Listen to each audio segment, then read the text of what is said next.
We are live in our studios on Kariba Avenue. This is QTV Nightly News and I'm Jacqueline Coley. Thank you for joining us. Here are the main news headlines. President Barrow returned to Banjul from Dakar Friday evening following his participation in Senegal's 65th independence anniversary celebrations in Dakar. The Ministry of Higher Education, Research, Science and Technology has unveiled the designs for the $46 million School of Medicine and Allied Health Sciences at the University of the Gambia's Faraba Banta campus. In a gesture of compassion and solidarity, the Q Group Foundation donated $200,000 on Friday to the victims of the Serekunda Sandika market fire. Our Masakoi, the only female marine engineer at the Gambia Ferry Service, discussed on how her education and training enabled her to work alongside the male crew maintaining the Banjul Bara ferries. A study by a US-based consumer advocacy group has raised concerns among women, revealing that many popular synthetic hair brands contain harmful chemicals that could pose cancer risks and threaten women's health. Those were the headlines and other news in detail. Tuesday.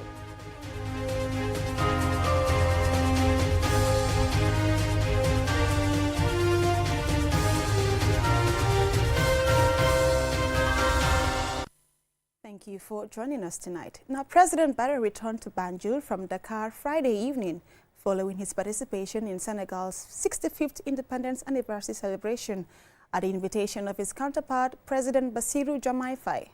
Alou Cissé tells us more. President Adama Barrow was among the distinguished guests invited by President Bassirou Diomaye Faye of Senegal to celebrate Senegal's Independence Day, marking its liberation from France on April 4, 1960. On his arrival at the Banjul International Airport, where he was received by Defense Minister Sering Modou Ndiaye and security chiefs, President Barrow said his presence underscored the strong diplomatic ties between the two neighboring countries. We are brothers, we are friends, and we are all advocating for integration. We cannot integrate if we are not communicating, if we are not visiting each other. So we are there definitely, basically, to give them that support, and make so also we strengthen our relationship, especially the bilateral relationship and the family ties that is between Gambia and Senegal. That's why we are there. It was a well-attended program. It was a good program. I think the celebration was excellent. Everything was smooth, definitely. The two leaders have expressed their commitment to further consolidate the friendly relationship between Banjul and Dakar for the mutual benefit of their peoples who share a lot in common. Reporting for QTV News, I am Alou Cissé. Now, the Ministry of Higher Education, Research, Science and Technology on Friday unveiled the designs for the $46 million School of Medicine and Allied Health Sciences at the University of the Gambia's Faraba Banta campus. Mamna Buka tells us more. This is the magnificent design of Lot 3, which will house the School of Medicine and Allied Health Sciences at the University of the Gambia. The foundation stone for this lot is expected to be laid following the completion of Campus Lot 2, which is currently under construction. Lot 2 will feature the Chancery Building, the School of Agriculture and Environmental Science, and the Faculty of Law, and is scheduled to be inaugurated by December of this year. The briefing, attended by key stakeholders and contractors, was designed to offer insights into the architectural plans for the new facility and emphasize the pivotal role the School of Medicine and Allied Health Sciences will play in enhancing the country's healthcare education.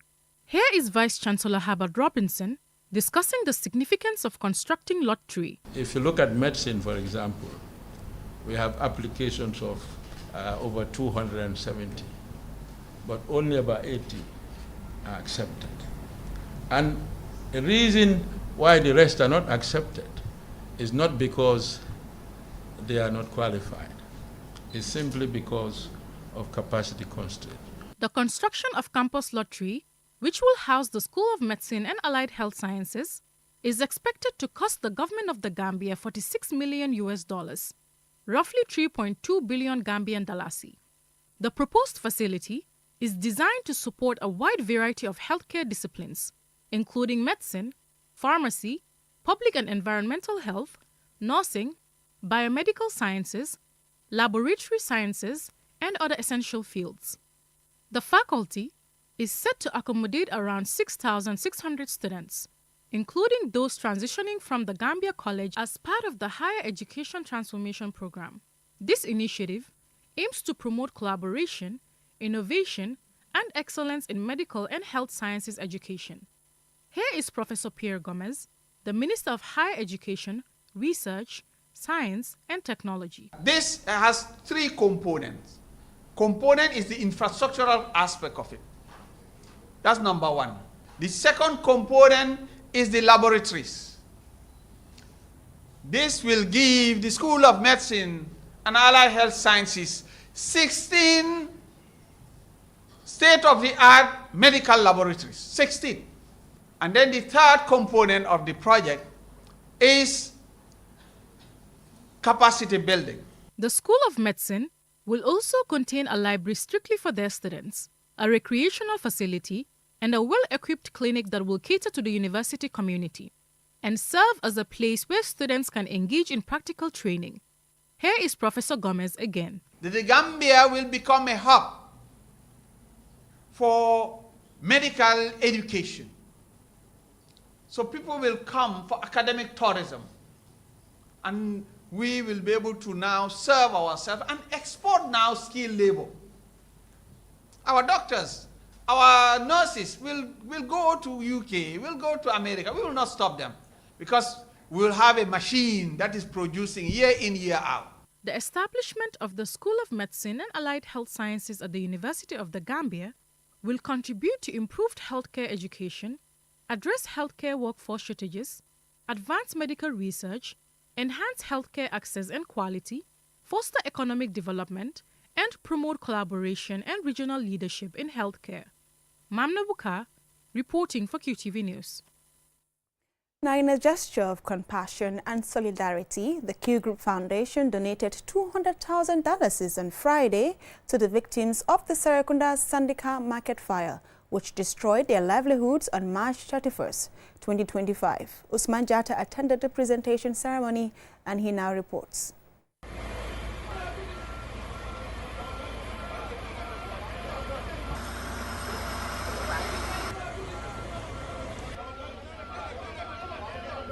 The devastating fire on Monday morning caused extensive damage to property and food items, leading to millions of dollars in losses. Allahumma salli ala Sayyidina Muhammadin wa sallim. Allahumma salli wa sallim ala Sayyidina wa nabiyina. The cash donation is part of the Q Group Foundation's ongoing relief efforts to help victims rebuild their livelihoods during times of crisis. During the donation presentation, Omar led the Q Group Foundation's representative expressed the foundation's commitment to supporting the vendors of Serekunda Sandika market in their time of need. dañoo góorgóorlu rek pour am lu lew pour suñ njaboot. You all work tirelessly to provide for your families, and when such a devastating fire shatters your hopes, it is only right that we offer assistance. These $200,000, though not enough to restore everything, is a step forward helping you rebuild your businesses and your lives. The Serekunda Sandika market offers a wide range of items, including fresh fruits like mangoes and oranges, vegetables, millet, groundnuts, and other essential foodstuffs. The donation was deeply appreciated by the vendors. Malado Bari, the representative of the Serekunda Sandika market vendors, expressed gratitude on behalf of the vendors. Kontaan nañu ñun yépp waa Sandiga yépp kontaan nañu góor ak jigéen mag ak xale. All the vendors at Serekunda Sandika market, both male and female, young and old, are overwhelmed with joy. We've faced many challenges, but now, thanks to this generous intervention, we can start to move past those struggles. People, including the President, have come to visit us, and we are truly grateful to God for all the support. Modunjai, the Kanifing Municipal Council market manager, also expressed appreciation for the Q Group Foundation's generous contribution. Q Group Foundation, ñu ngi leen di wax jërë ngeen jëf. Di leen wan ne kontaan nañ. We are truly grateful to the Q Group Foundation. This donation is a testament to the generosity of Gambians helping fellow Gambians. It's a reminder that in times of adversity, we stand together as a community. To Q Group, we say thank you from the bottom of our hearts.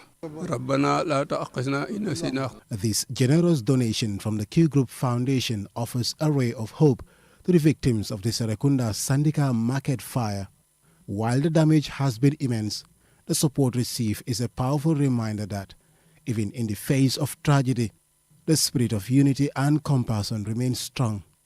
With this contribution, the vendors can begin to rebuild not just their businesses, but also their confidence and resilience. Osman Jata reported for QTV News. We will now go for a commercial break. When we return, we will hear from the only female marine engineer at the Gambia Ferry Service, as well as the dangers associated with synthetic hair brands for women. Do stay tuned. It is that time of the year again. The annual Taxpayers Award ceremony is back. The GRA will hold the 7th edition of the Taxpayers Appreciation and Award Ceremony on Saturday, April 12, 2025, and this time at the Coco Ocean Hotel Resort, commencing at 7 p.m. The awards is dedicated to our esteemed and valued taxpayers who consistently pay their taxes and duties on time, file their returns, present original and authentic customs document, present accurate declarations with the right tariff and classification, and comply with the provision of the revenue laws. This grand and spectacular ceremony will be graced by His Excellency the President of the Republic of the Gambia, Mr. Adama Barrow, cabinet ministers, senior government officials, members of the business community and development partners. A memorable night is assured in this year's award ceremony. Remember, GRA is your GRA. GRA is our GRA, collecting revenue for national development. GRA.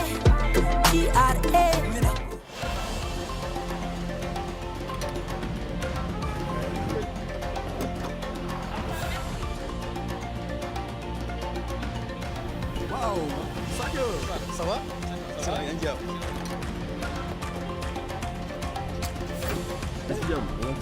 Oryx, with you all the way.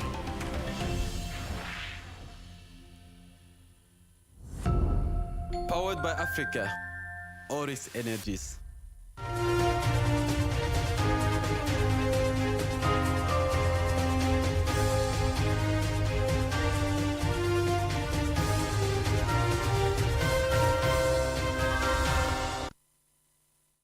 Welcome back from that commercial break. If you're just tuning in, you're watching QTV News, and I'm Jacqueline Coley.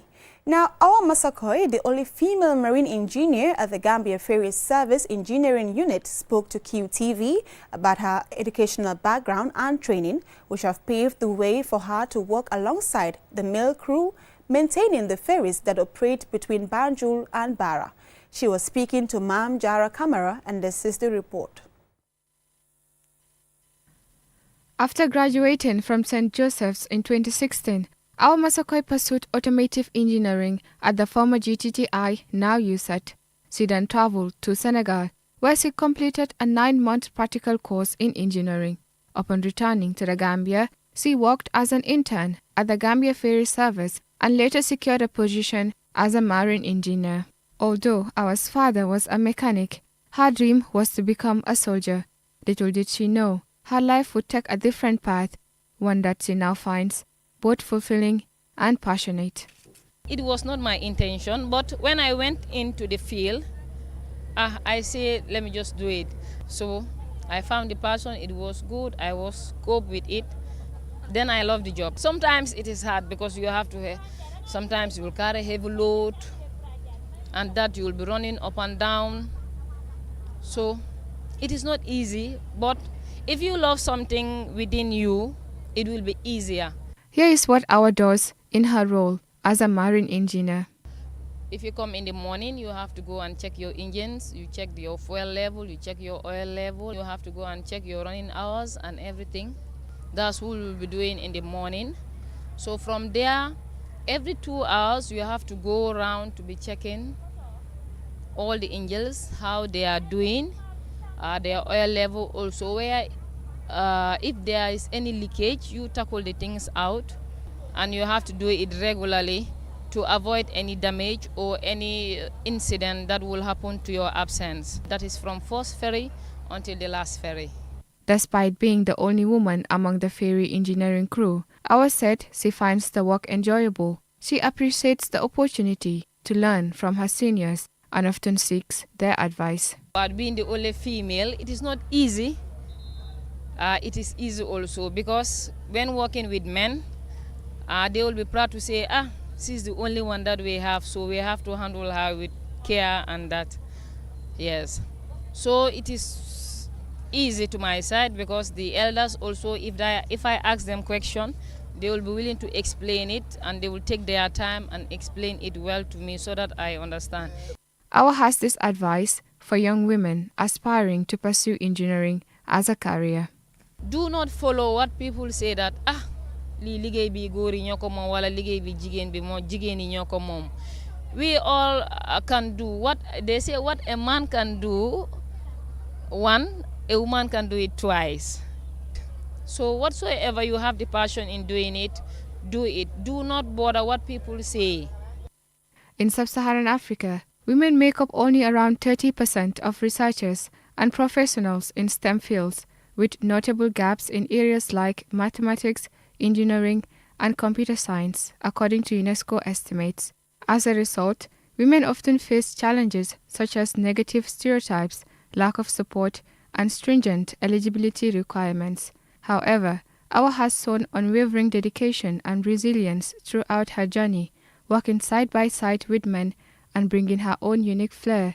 Now, her biggest goal is to further her studies in marine engineering, a dream she hopes will further transform her life and propel her to the top ranks of engineers in the country. For QTV News, I am Mam Jara Kamara.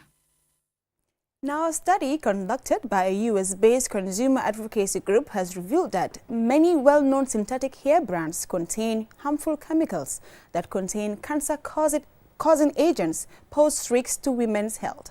The findings have raised concerns among women about whether the use of synthetic hair for braiding is worth the potential health risks.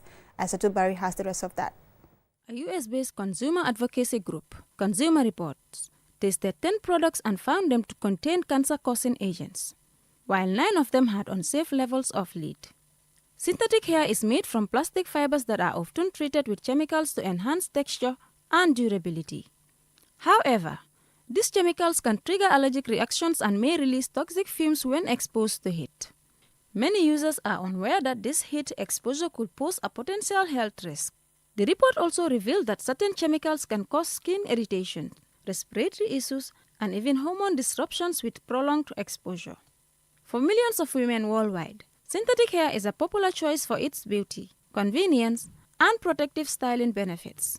We visited Njai's unisex beauty salon in Bakote to hear what Fatou Njai, the proprietress, had to say about this development. The challenge about this is that you could braid a customer using synthetic hair and they have a reaction from it, but they will not give you that feedback because they might not know that's where the reaction came from. Cancer is a disease that kills. If this assessment that synthetic hair causes it is true, it means our lives are at risk. And those of us who braid as well as our customers need to be careful with how we consume it. Fatou Njai advised both hairdressers and customers to consider using alternative hair products that are safer and healthier for regular use. If there are valid conclusions that synthetic hair causes cancer, the advice I have to give to those who engage with it is that we should all try our best to leave it altogether and move on to using human hair. Let's stay away from synthetic hair. Jackie Deborah is a hairdresser at Ida's Beauty Studio in Kololi. I'm Jackie. I work at Ida Salon. I make hair. I'm a beautician. I normally use synthetic to braid. Always. We have customers always doing that. They have never complained. They're always happy. I don't think so. We have not experienced that before. Despite increasing concerns, there is little regulation regarding the ingredients in synthetic hair products. Many manufacturers fail to disclose all the chemicals used, leaving consumers unaware of the potential risks involved. Consumers and hairstylists are encouraged to explore safer alternatives to synthetic hair products by opting for options free from harmful chemicals, ensuring that the products they use do not pose unnecessary health risks. Aisa Tubari, QTV News. Quite worrying there, but we move on. Up next is sports news.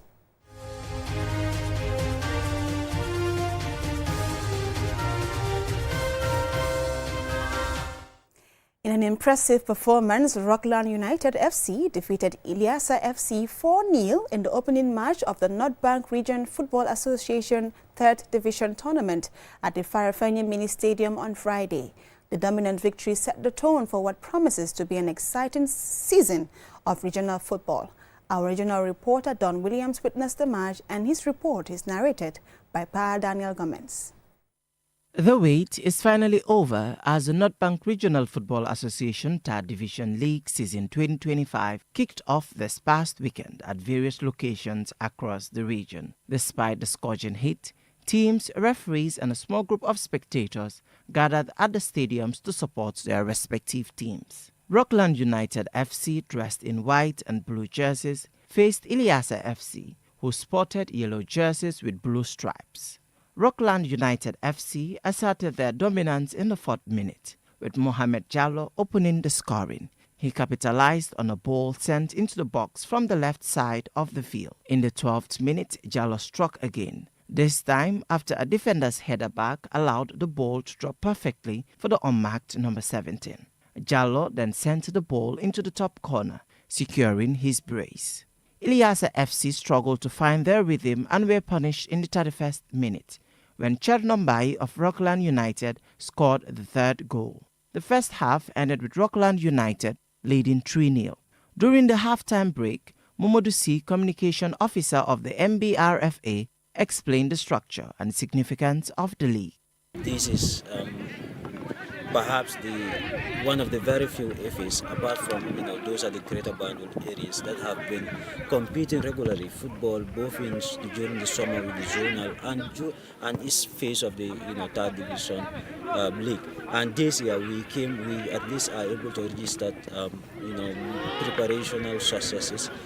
For the very first time we are able to roll out a player digital registration system. Momodu Aliu Jallo is the assistant head coach of Rockland United FC. It was not an easy task, especially playing in Farafenni, training in Farafenni with a temperature of 37, 38 degrees. The boys were a bit tired before the game, in fact, but we told them just try and score a goal in the first half, control the tempo of the game, adding goals will help us, and exactly that's what they did. The second half began with both teams missing opportunities, but Rockland United FC remained solid and defended well. As the clock ticked down, a true pass in the 78th minute found Babukar Sonko, who skillfully beat the goalkeeper of Ilyasa FC to make it 4-0. After the match, Bakari Jamme, the captain of Ilyasa FC, shared his thoughts. If you look at the competition, it comes at a time that I can say that we are not obviously ready, but it's a regional tournament when it comes and it's desired by the committee, so we have to play. But today it's a hard luck game for our team. We focus on the next game. This is the beginning. We have more game to go, so we have a lot of time and a lot of game. We can still make it in this competition. As the MBRFA football season kicks off, young talents are emerging, showcasing their skills with hopes of one day representing their country. For QTV News, I am Pa Daniel Gomez. That report from Pa Daniel brings us to the end of the news, but before we go, here's a recap of the headlines. President Barrow returned to Banjul from Dakar Friday evening following his participation in Senegal's 65th independence anniversary celebrations in Dakar.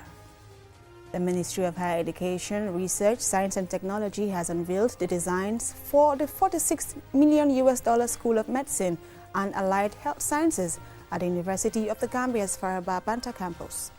In a gesture of compassion and solidarity, the Q Group Foundation donated $200,000 on Friday to the victims of the Serekunda Sandika Market fire.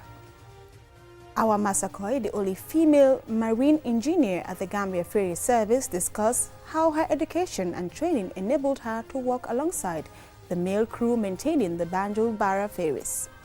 A study by a US-based consumer advocacy group has raised concerns among women, revealing that many popular synthetic hair brands contain harmful chemicals that could cause cancer risks and threaten women's health. That's all for now in this news bulletin. Join us tomorrow at 8 p.m. for the Week in Review with Momodou Mbouch and Usman Jata. Thanks for watching and bye for now.